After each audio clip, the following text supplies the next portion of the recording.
Alors, coucou ma grande famille, bonjour, bonsoir. Ça dépend de la beaucoup de la vidéo nanga et sanga wabino coach Fezna encore et toujours. En tout cas, bon dimanche à tous. Na bolingo na nzambe coach Fezna uti ko sambela papa. Oya za ko accorder ngai na pe manatalo o to ko pesa merci. Vraiment un très bon dimanche à tous. Bruxelles ensoleillé, bisika coach Fezna pe maka. En tout cas, na kanise bino bolingo na nzambe azala na bino abate la bino na bandako na bino. Ndenge kaka toyeba kana kati na page ya coach Fezna avant tout totika ka papa oya pesinga na yo pe manatalo accorda ki biso po mingi batani seli tongo na lelote o tongo ni dimanche ya kitoko partout là où vous êtes, que ce soit Canada, Australie, Belgique, France, Suisse-Irlande, Angleterre, Allemagne, Hollande. Vraiment, abonné nanga partout à travers le monde entier. Coach Fezna lobby, to associé nzambe. Na ba problème na biso nyonso, na ba makambo nyonso to nito sala na vie to associé nzambe to lesaki na première position avant tout. Et le reste ça viendra après. Wana kotambola na kati na bosolo kotambola na kati na protection divine na mwana na ye. Nde yango na tongo na lelo coach Fezna apesi bino bambote na bolingo na nzambe na uti ko sambela. Il est encore 11h, Bruxelles ensoleillé. Na ekotika papa na ngai na première position avant na kota na ba sujet ya tongo ya lelo oyo coach Fezna ayeko solola na bana na ye, alors to lekisa papa na première position. Merci les lions de la tribu de Juda, Jéhovah Sabaoth, Alpha et Omega, Nzambo abate biso na butu mobimba. Papa tolala ki lokola bibembe, toyeba ki bisika tomi komela kite na sena pongi, kasi na mawape ngoluna yo, toi tu es le Dieu de miséricorde, tu nous as accordé encore ces souffles divines, tomoni tongo na lelo, mingi batia ki ba agenda ba mona tongo na lelo, ba planifia ki ba projet pe ba programme ba voyage na bango, papa ba réaliser en côté et biso toleki bango lelo côté eza obele mana eza ko continuer ko demeurer likolo na ngai pe na ba spectateur bandeko nyonso babone nanga bakolandanga pe mokano ko kisamaki na bomo ya bandeko yango papa to ekotika journée na tongo na na maboko na oyo nyonso to kosala na tongo na lelo Seigneur que tes archanges campent tout autour de nous ba protéger biso oyo nyonso eza ko confesser kombo na ote na kati na page ya coach Fezna na kati na page na nga na TikTok na kombo mama Naomi monguna zane sikate ya ko se pénétrer na ba page na nga na détruire misala na monde austral o ba radar sans fil ba communication na bango ezane sikate ko kota na kati na page nanga na bombi ba différents vidéos nanga na sena makina na mwana no excuse bomo ina ngai coach Fezna pe bana na ngai ba projet vie na ngai elongo na ba abonné nanga partout à travers le monde entier pe ba téléspectateurs ba kolandanga na tiki bango na sena makina na mwana no excuse ngana zala kaka instrument pamba papa si j'ai atongo alelo oyo nyonso ko bimana monoko na ngai elonga na ngai ezala déjà planifié pe préparé na yo et quoi na mitema bandeko esala misala na yango to détruire nyonso na kati na kombono le Dieu tout puissant. Merci Père de gloire. Merci ma grande famille, comme toujours coach Fezna lobaka. Tango tobele la présence ya papa, on a l'assurance de vie parce que toyebi ke azawana présent et longona barkange nae bazako campe tout autour de nous tokobanga nini parce que nzambe azana biso. Alors bande koteleki na sujet na biso na tongo na lelo eza pasi pe mawa sujet oyo etali mwana mwasi nyonso ya communauté na ngai etali mwana mwasi nyonso abengami la femme congolaise Congo Kinshasa Congo Brazzaville boya bo vanda bo luka bisika bo vanda bo prêter coach Fezna matoi tango naza koloba bandeko ici ya boire et à manger dans ma page yaka okobimana quelque chose o ekobakisa un plus na vie na yo ekosunga yo ça va t'édifier ekolongolo na kati na aveuglement ekolongolo na kati na beperdement na kati na ignorance parce que na moyo ya lelo toza kotambola na 21e siècle beaucoup ils se promènent dans l'ignorance beaucoup toza kotambola na kati na perdement tozo ebani nité ya kosala quelqu'un peut se réveiller ou il peut se réveiller ce matin en quittant dès le lever du jour et pas nae a commis na ndiranda comment réfléchir na okindi wapi wana oza susu muta mokilité mama et belé bato bazotambola na kati na ignorance en tout cas na tongo na lelo il y a à boire et à manger na kati na page ya coach Fezna alobi mama lukaka ka espace vanda awa place ya kovanda eza monene prête kanga matoi okobima na quelque chose kosunga yo.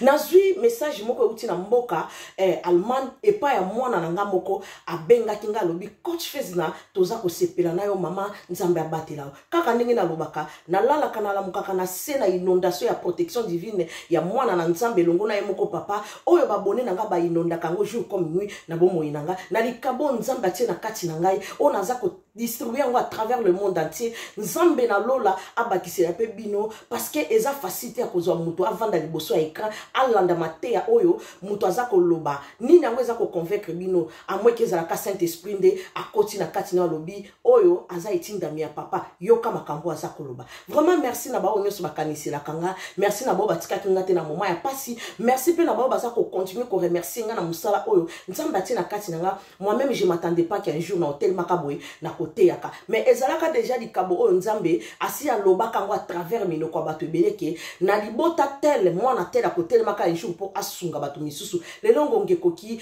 naza kote makaka naza kosala musala oyo nzambe apesi ngai mwana nanga tango abengaki alobi coach Fez na nzambe abakisela ebele. Merci ma fille là où tu es, que les bons dieux se souviennent de toi et ta famille.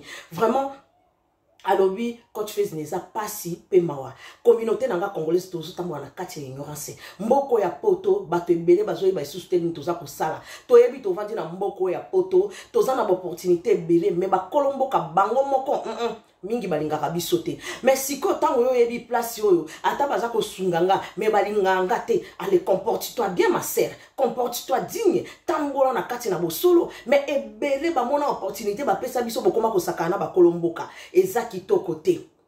Ndeko nanga lobi coach Fez na eza na ndeko moko boye likabo ekomeli eza ya soni pe na mawa. Ndeko wana mwana nae azalaka na crèche moko na mwana na ngai. Et arrivé tongo moko na kenatika mwana na crèche tokomi tokuti crèche ne ba fungolaka na 8h soti 7h45 ba fungoli na no crèche te. Pardon, to eba kite soki bazaki na problème nini il fait ça bazaki na ba réunion na bango o ba na ko sala na kati porte zalaki ya kokangama. On a sonné à plusieurs reprises ba bando fungola te. To telemi na biso ba tout mundo na ba minde to zaika kana libanda ba o bazaki na ba voiture bazongi na kati ya voiture to vanda ki tozo zelati air nini ba kofungola. Après 8 à 7 minutes comme ça, tout le monde porte à crèche et au fond. Alors, tu comme coupé sa bana, aux autres remettre bana, na travailler, on va travailler, na katia crèche pour bakene. Dès que mon quoi, moi, c'est azala qui on a tellement que pendant tous ces temps, to tellement qu'il y en a pour na cause là, dès que moi, ça comme qui très agité parce que azala qui kowe ça era ok na musala. Elle était avec sa fille, na poussette moi na bano mais la miliki. Bon. Problème est oyo ngai na yaki ko tuna yango susu aprende ba yaki ko betela ngai cc na mona ki vraiment bande ko ebele tozo tambola na kati na ignorance. Alors ndeko moi si au moment où tu vas ba fungo la porte ya crèche akoma ki très agité monika biso bato mangala to koma ka très agité so comme moni so bato o comme ko luka ko ba français amila iko finga ko tomboka. Moi j'ai plus le temps et il fait quoi là-bas depuis qu'on est ici ça fait 7 à 8 minutes nanani je dois arriver en retard au travail nanani abosa ndenge azawana yena mwana nzoka mwana zalaki na esalite miyoyo seke tikuna mupanzi moi seke moyen te coach Fez na ngana yaki koyeba histoire wana le lendemain tango na yaki otika mwana nde na tunaki to remettre ba ne comme na tour na ye ba yebise balobi non directrice azana besoin asolola na non. Comment ça? Moi, je pas le temps. Parce qu'en plus, voilà, boy, pour faire nous crèche na 8 minutes en retard. Et puis, directrice, en soit en ngani. Bah, il s'est dit que moi, na te, Azan a besoin d'un message. Attendi biso, il faut qu'il y ait un bureau na ye. Azan a besoin de faire beau na ye. Alors, quand tu fais nangai, na tika ki mwana nanga, na zongi na kati ya voiture, na linga ki na landela. Kaka na ye, bah, si problème nini ko leka lelo, na tongo na lelo. Et après avoir comme moi, ça n'a ndeko nanga, mangala, koma ki trop agité. Aye kokota na kati ya crèche ba pesi bana nga na kende kite na tikali na kati ya voiture après avoir ko remettre mwana nga na vandaki ko sala ka kishisha songi mais na linga ki na landela histoire wana tina suka na ye ba qu'est-ce qui se passe avec la dame et traîner moi ba 20 minutes bona mona ye ko bima to sala kaka 20 minutes akoti na kati na 8 minutes to traîner libanda pour na causer la retard asa le quoi 28 minutes to après 30 minutes aye ko bima na mona na pousser ta zo tombo ka zo ganga. Maintenant elle me voyait pas parce que là où elle sortait à la porte de la crèche à côté de ma place bango moko ba garanga pe na garaki à côté aye wana comme go ganga la jeune fille na ebité soki ya ke classe mwana wana watikala nga mwana na minute na ebité na sala nini ba ebisinga ba lobio mwana na ngala luka crèche mususu tout un coup comme ça na ebité to na sala nini batonga na oti déjà ko futa mbongo na nga ya moi ya crèche mwana ba la dame elle a crié elle a parlé na comprenant qui histoire te coach Fez na. La dame, elle est partie. Et le lendemain, quand je suis venue déposer ma fille, moi, c'est moi qui travaille à la crèche, qu'est-ce qui s'est passé hier avec la dame africaine là? Il y avait un petit discute et des choses comme ça. Oui, effectivement, la dame, son enfant, elle ramène toujours sa fille mal propre à la crèche. La directrice, elle a fait la remarque à la dame à plusieurs fois. On lui avait même envoyé courrier. Il y a à peu près 5 à 6 jours comme ça. On ne sait pas si elle a l'habitude de regarder sa boîte de lettres. Bah, elle ça qui est déjà mise en garde que abanda koluka ndenge nini ya ko préparer moi na nazala propre ayo kakate ba lobela ya plusieurs fois. Alors tout recourir ba tindela qui déjà qui ba bien luka crèche mususu parce que tout ça déjà na début à moi fin du mois avant fin du mois déjà ba ti ba comer là qui. On a vu c'est comme si elle n'a pas l'habitude de regarder sa boîte aux lettres mais ba si ba tindela qui déjà lettres mais on était surpris tout le monde a na tonga na moi na kaka ndenge moi na yaka moi na zala qui arrimé moi na yaka ba pampers na ba longo était za na masuba mais c'est comme si ayaka na travail on a besoin de tout ça. C'est pas normal. Alors, on a qui comprendre que la dame a mis ma crèche mal propre, l'enfant n'est pas bien.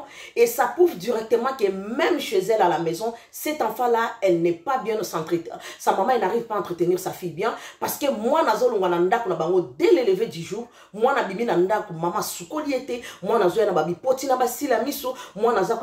na zolo zolo kauki miliki et panzani na munoko oyena moi la tseka bilamba mo oyo sunule na crèche parce que tu payes 400 €. Bandeko, et ça là qui passe peu mawa. Ya comme on a humiliation devant les gens, bazongi sona mona, babo ya kozo mona na yo. En plus ba crèche ya poto boebi tant que tu travailles. Ezakana nous on a zemi zana on attend que 6 mois, 5 mois ndo komi ko sa l'inscription à crèche. Si ko na minute yo, moi na ba benga na yo crèche ya wapi yango urgent ba okende ko zwa yo. Quand même tu vas galérer. Attends, nous ça là, au galérer quand même attends une semaine, le temps que on a côté ça va demander partout gauche droite par-ci par-là. Bandeko toye ko suka awa ndenge ngasiko na ninga bakisa. Pilipili ba tomate bandembi kaka ndenge musala ki coaching ezalaka pona ko édifier peuple na ngai, pona ko édifier monde, pona ko édifier bato baza ko tambola na kati na ignorance ya komona ke toza na mboka poto bandeko na ngai toye ba kozala digne ko tambola na bosolo. Coach Fez na yeko sunga bana na yelelo. Mama, oh mi bengi mama. Jeune fille oyo za ko lengi la lelo libalo kota libala. Message oyo za pona yo. Banda koyeba ndenge nini ya kwa prendre na nos soins na yo. Parce que quand on dit la charité bien ordonnée, boyo kanga bien. La charité bien ordonnée, ça commence d'abord par soi-même avant d'aller se faire voir derrière. Yo mutozo bana kati ndako na ona bana na yo bandeko. Bazana no salité. Osimbi njelo ke na bango. Wapi? Nana nga osimbi na bango. Bande kotoza komona na ba réseaux sociaux partout par-ci par-là ba maman komona maman sombaka Gucci Versace mais ce que bois qui mis son banana c'est vraiment malheureux tu risques même à pleurer vomir même ozo mona moi na ya mobali souke c'est comme na mutu okasoka mutu aliboma mais sa maman elle vient d'entrer chez Fendi, chez Gucci, ko somba biloko ya malonga. Mais bana baza mal propre. Tes enfants ne sont pas condamnés à kolata H&M. Ngana benga bilamba H&M Zara pour na bana meke, ce sont des artificiels. Zara Mikolo c'est la classe. Boyebi pourquoi on a nga kolba makamwana Zara Mikolo H&M Mikolo c'est la classe parce que ils savent bien que c'est eza monde à business. Monde à business, ya biloko a mikolo bako sala ngoma bete bako perdre clientèle na bango. Par contre na biloko a bana Zara et H&M baza zéro. Batia ka biloko neza ce sont des artificiels. Dès que koti na kati ya mai et Sili et Baby. Alors ezana ba magasin belé o basaka biloko bana kitoko. Zalando Sitana zana ba magasin tout. Ba jeans Pepe eza pona ba garçon, ba Timberland, ba Tommy, ba magasin wana omona kilote mwana na moyo c'est 49 €. Toi tu préfères aller chez Zara H&M au somba kilote à moi na 19 €. Au tia on a maï pas même 6 mois et comme quoi kiungulu. Alors yo moko par contre yo moko maman oza ko lata Fendi, oza ko lata Gucci, oza ko lata Versace, blouse eza ko coûter na 1500 €. Bande ko boza na mawa. Bande ko boza ko memaka bana na ba crèche. Bozo bosana ko yeba ke ba crèche bo memaka bana na bino bokena kotika ba ngonde na maboko ba paparazzi parce que tous ces gens là ba servir ka bana na bino ba crèche ba travailler ka bien na assistance sociale tant qu'il y a ça comme mona moana aza mal propre aye lelo propreté lobby tout ça chez boyebi mboka o mindele nyoso ba koma kangona kaye ba kokoma bazozo ape ba preuve ba photo bandeko et ça qui soni pe mawa. Maman moboto zo ke notika mwana na crèche zolo salité nga na tambola kana na bisi na ke notika bana na nga na classe ozo mona mama zo tambola na bana suki salité mwana mipoti na miso ozo mituna mwana asukoli na tombo c'est comme si Régis des zones des akana poto tamsu bakate la kabiso mai tokolo baki mai bakata ki moye bana basukula bazate bande ko baboti pourquoi bokoza na mitema mabeboye ba mama yo moko maman zo nga omisa la coquette bato ba mona yo e bongo bana nga na lobaka la valeur d'une femme c'est tes enfants. Moi so déjà comme ko bota po ba mona valeur na yo bana na yo Banana yo, moi-même je me parle ici, je vous parle ici, nazalaka fier nangai, fier makasi ya bato ba yebingai. Je me sacrifie pour mes enfants. Naninga ka mwana nangala ta kitoko, kilote boy moyo ke pa Tommy, o lokote li bango ba kilote a Tommy ya Pepe jeans, o zwe bango ba kilote c'est 49 €, 47 €, 45 €. Mwana na mwana ta 3 kilote, 4 kilote, o tieni mwana na ba t-shirt, mwana na lati na basket abimo mtolo la mwana, ba mwana directement valeur no mama. Ata yo moko lati mo robe na ya Zara ya 50 €, mais bana nanga soko calculer mwana nanga ko banda na basket t-shirt kilote na des choses au bêta aux autres 250 €. Valeur nanga déjà yangoana. Exacte que pour na koya ko mila ça, mais il y a beaucoup de parents baza ko se privilégier dans nous pona bango moko, mais bana bozotia bango mipandi. Ezo sala kito côté. Ezo sala kito côté ezo sala soni. Moi j'avais vécu un événement na propre misunanga ici à Bruxelles à l'école 16. D'ici kabana nanga babando tanga. Il y avait une dame marocaine à perda garde à banana et kakaboy. Azana bana 4 les jeunes filles là ba bota kabota pamba pamba. A bota bana 4 elle avait que 28 ans. Sikoyo ayaka na bana na classe bana bazana ba griffe na matama o ya mwasi ya o ya liboso no ya mibale ba bunda ka tout bana na bazana ba griffe ne longi. Une fois l'école ba tunyo ya. Pourquoi tu viens avec des griffes comme ça sur ton visage? On se bagarre tout le temps avec mon petit frère. Baké la classe à petit frère Batouni.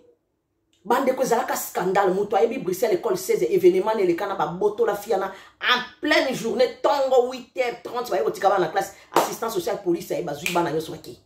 La fille atika la moutou na maboko e mataye na moutou bana ba kenda. Vous imaginez? Baké retourno ya leki. Mais pourquoi tu as des griffes? On se bagarre avec ma grande sœur. Oh pourquoi? Ah oui, c'est comme ça. Et vos parents, ils sont quand vous bagarrez comme ça. Oh, ils sont là, ils nous regardent. Ah voilà. Bah, moi, déjà, nous avons parents irresponsables. C'est que, beaucoup qui maintenir garde à bana wanate. Fait arracher bino. Bah, boto là, la fille, devant mes propres yeux. Bana nyoso 4 noya moké, ça qui na ke tout baké. Imaginez-vous, mobali na musala. Fille wana mwana moké, bandiko ganga kolela. Na yoka mawa. Ya komona muninga mwasi ninga solela bana bakei. Pourquoi bana bayaka mal propre? Tout ça parce que ba institutrice wana ba instituteur ba directrice na crèche kuna bomona ka batona tout bazaka bango ba paparazzi. Batal la kandenge bana bazako ya. Batala kanini boteli bana na ba cartable surtout boya classe. Ba boti musuzo tinda mwana na classe opesi mwana boîte ya tartine sans charcuterie na kati ya sandwich. Mais tu es malade? Pour nini? Moi, je n'ai goûté à 10 heures à Zanangote. Hein? A comment on a senga baninga na cantine kuna babiloko. Bon, on a normal. Na page nanga TikTok na bêta déjà histoire pour moi nanga. Il y avait un enfant qui traumatisait mon fils. À chaque fois ce qui va kolia na midi, moi na wana musala ne ko ba goûter à moi nanga. Ko boto la moi nanga ba goûter na. Moi nanga ti ayeko lobelanga na kenda na école na yebisa bango. Ata batie distance na mwana nanga akoluka fofileka na kati baninga ti akende atombe na nini na ba goûter à mwana nanga. Ti na yaki ko telemela makambwana ya koloba kenabi nazana besoin na mona mama ya mwana oyo atika kozwa biloko mwana nanga. Il y a des parents qui préfèrent balayer ça, gigolo, somber ba gigolo, ba caleçon, ba cinglé, ba sapato, ba weston. Mais moi, nana moko, azokene na classe sans charcuterie na kati sandwich, sans goûter. Bana bazola ta salité, bana suki na mutu, ezana tinate. Na utai ko beta histoire ende kunanga wana ya coiffeur lobaki. Mama ndenge to mona ka bana ba yela ka biso kuna ba suki salité. Bana misusu ko mona peza suki c'est comme salité na mutu. Mais maman na échelle.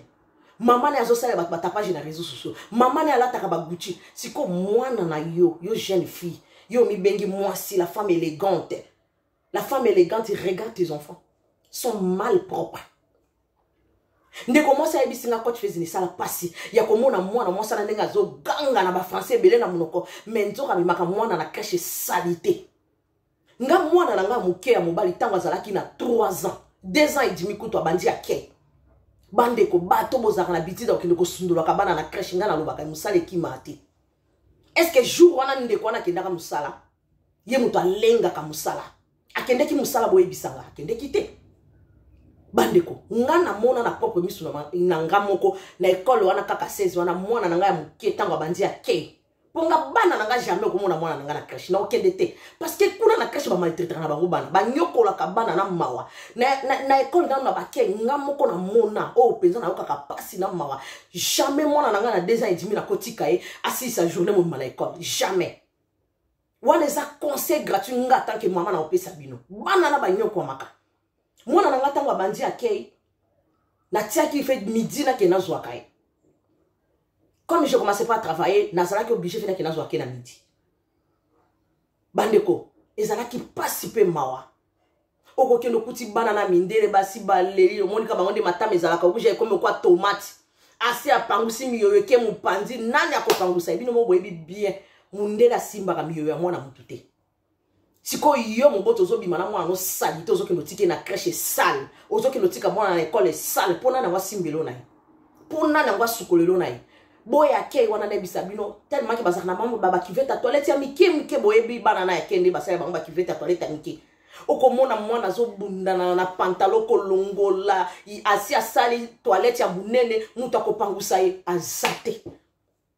Ngai na école wana ya bana nanga directrice wana ndenga tangisa baya ya bana nanga jour moko abenginga en rigolant ya azo seka azo bisanga lobi ah maman est telle na yo kisango na yo ba madame ebele bazolo bababi maman est telle il fait ka bo engager abanda ko ya kosala ka parce que atambola ka na lingette ce qui arrive aux mwana ne elle peut traîner même 10 minutes pour na kopangusa ka bana rime elle est très gentille ngana bi ah parce que na mona ka bango bazolela lela salite ba rime alobi ah tika bango balela lela na bango ka bongo vous imaginez mon délai pona kola kisabino tango zobima na mwana nona na ndako mama bondela nanu tongo na bana bakindaka classe bondela parce que batona to mona ka bango bazaka batuti bazana mitema na bango moko mutu a préféré me la cigarette ya moni mwana mutu ekuna muninga na zobete aolela elle s'en fout hein azane kunate soki neti parent moko akoti ndo moni asali sembla ko ya baza batuti.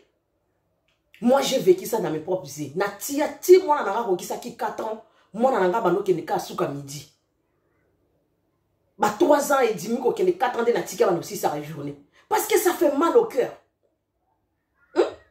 Ngande na koma ki na musala na ti lelo ne na za mona tambola na lingette na kati ya saki na zanga ka lingette na saki na ngai te parce que des fois ko mona mwana mususu moboti azo tambola ne rime se kauki mwana na zolo mais maman zani kana poussette we rime se tangi mwana tia bandeko ozo mona tozo mona te yo lingina na longolelo na ye OK po boake na école c'est comme ça que boake na poubelle si konde ko alenga ka musala akenda ka jour na musala. Alors il y a beaucoup de parents aussi qui se comportent comme des konabisoana.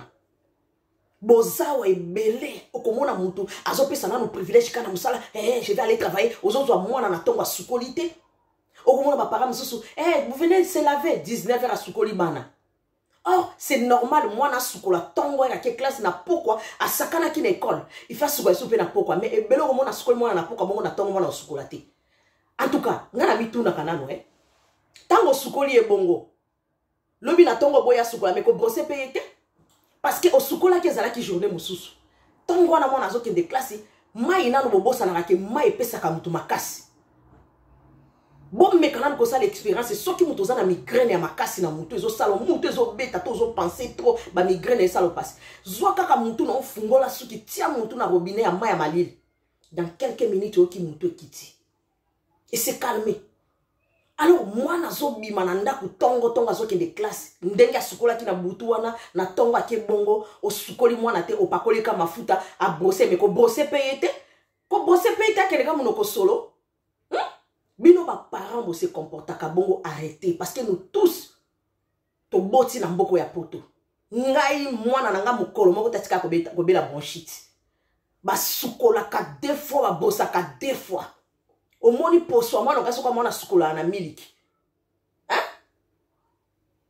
bakoti boza na poto ba para ebele ata mafuta kitoko bana ya lipika na pharmacie ya topika me na pharmacie ba gel douche nango eza donvezana bana bo sukola bana na ba mabiloko abe bana poto bakoma kwa bana ba uti na ba fin fo ya Afrique et kitoko te ba para ebele boza ko se comporter bizarre na poto. Nyoso ani mutazo lengi la kaka nake ne musala zo lengi la musala sikoso mwana no lelo balobi fin mwana zo accident moko boye yo okele suko sala contrat e katanati pourquoi pas peto banana ko pesa priorité na banana bana bazali kabo nzamba pesi biso mama ebele boni bazola na l'église ya omona mutu azoluka zemi okomona mutu azosambela tiela mala libumu croyant que ana zemi te boyebe ebele boni bazola na basusi ya zemi mais yo nzamba azwi chance akopeso bana ozokokolengela bana wana te ozokokosala devoir no en tant que parent te bovanda kaka wana kolia mbongo ya bana bovanda kaka na kokota bamakemba bovanda kaka na komilatisa bino moko mais bana baza mal propre na crèche babengani moninga. Imaginez-vous si mutu directrice a une décision ko benga na mutu bongo devant les gens. C'est que basi ba vanda ki basi ba sala ki ba réunion basi ba talela ki basi ba kimila ki déjà ba bêtise wana. Alors tant molange tonda ki ba salene on la fout dehors. Hein? Si ko akende sous soit sala, asala ki jour wana, musala ya banai ko lenga banai ko ganga. Moi na ngala lui coach fezina ndenge abanaki oganga na ba français na omonika biso bato mangala soko moni bato akende boye mabe azonga boye mabe asala bo mabe na miso abatu na ba mona kaka yenda sala ka jour wana kende kisu musala te pona ko lakisa bino ba boti boza na modèle na bana na bino moko pe na lebele pe ba boti bele omona mutu à l'équipe mbe na baninga boye solo mapeka na tongo ya ngai wana bimaka makasi wana pona nini asukola kina ete alobi soi-disant na sukola ki lobi na butu na tongo na tie kaka parfait na kei na nanga biso parfait bomba ka sola nzoto par contre parfait ki na susu ko binisa sola nzoto makasi so boye barate ba mama ebela baza salite ko mona mutu azotambola na kati ya bato soki ameki ofungola kali peka bo bato bakimi munoko koto na parlons pas yo brosa ki lobi na butu sukola ki na butu na tongo ki na musala sa ki o brosser vous imaginez beaucoup mika na système a mendeleti mais bango ata balinga batafuna ka hai batafunaka aïe pour garder mauvaise haleine mais yo sko ote na munoko seke na bongo o commence ha ba collègue bakimi bande ko ma eza kisi na nzoto a moto yo sala ka journée bobimbo tambo na se ya moi o mona fatigue ndenge buka ka moto mais tango ko ya ko zwa moni o reprendre force na nzoto ezongi pona ko lakisa bino ma eza kisi munene na vie ya moto moboto soki no tika mwana na classe mwana za salité nga on a ça l'émission mais nazo toka parce qu'il y a du soleil moi eza libanda siko boye et comme on a poko na kelo la pembe na papa sans que na sukola bozo mona moya normal mais il y a beaucoup de femmes qui font ici il y a beaucoup de mamans qui fait comme ça avec ses enfants moi na boye kende ki to asakane libanda dimanche boake na parc asakane comme na poko moi na la libongo sans que sukola ba kol ne kangi na moi na nzoto e bongi sa tentira moi na tête mwana kozala kaka salité mwindo moko ya salité pour place mwana zala mwindo à propre mwana zo zala mwindo à salité mais en plus beaucoup de parents qui laissent leurs enfants indépendants au bas âge mwana zala on a 7 ans 8 ans ni ka e frotter na linyuka mais yo moko zo tiki ya se débrouiller article 15 mais yo maman vandi kaka porte à porte comme les marchands mbila ko le kana ba porte andaka wato kinde ko loba na ketuka monga likele pe pa mama etel lelo na loba ki na lobela bino ezui na osa musana nga na coach